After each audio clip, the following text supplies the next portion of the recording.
The BBC is interrupting its normal programmes to bring you an important announcement.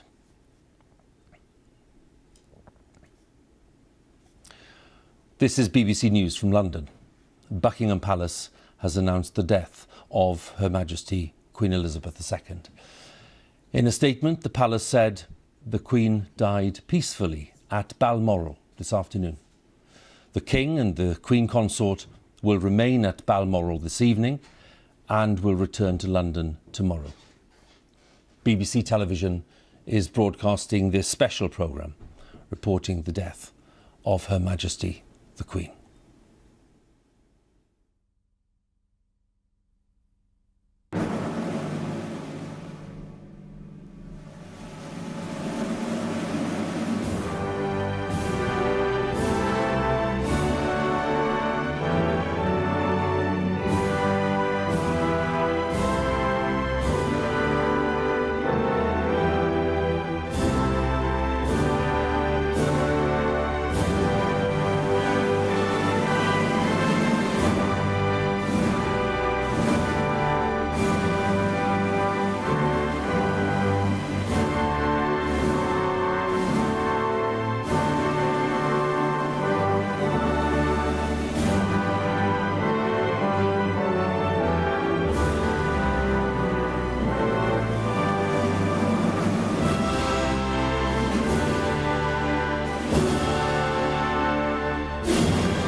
This is BBC News from London. Buckingham Palace has announced the death of Her Majesty Queen Elizabeth II.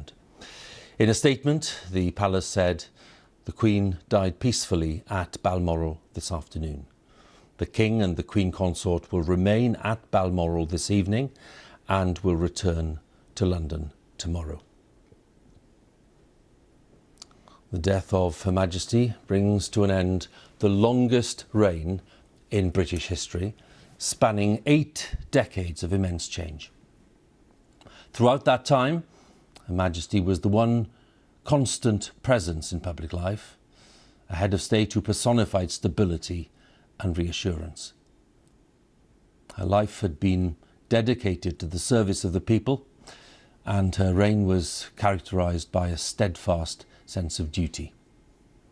Elizabeth was just 25 when she came to the throne in 1952 on the sudden death of her father, King George VI, as Britain was still recovering from the Second World War. She was sustained by her 73-year marriage to the late Prince Philip. Her strength and stay, as she once described him, was at her side for 3 major Jubilee celebrations. Elizabeth II was the most widely travelled head of state in history. The Queen of 15 nations, head of the Commonwealth of 54 countries and territories. Her Majesty's death brings the second Elizabethan age to a close and a long and momentous chapter in British life. A reign marked above all else by a sense of service to others. A reign unlike any other in the long history of Britain and the Commonwealth. Our royal correspondent, Nicholas Witchell,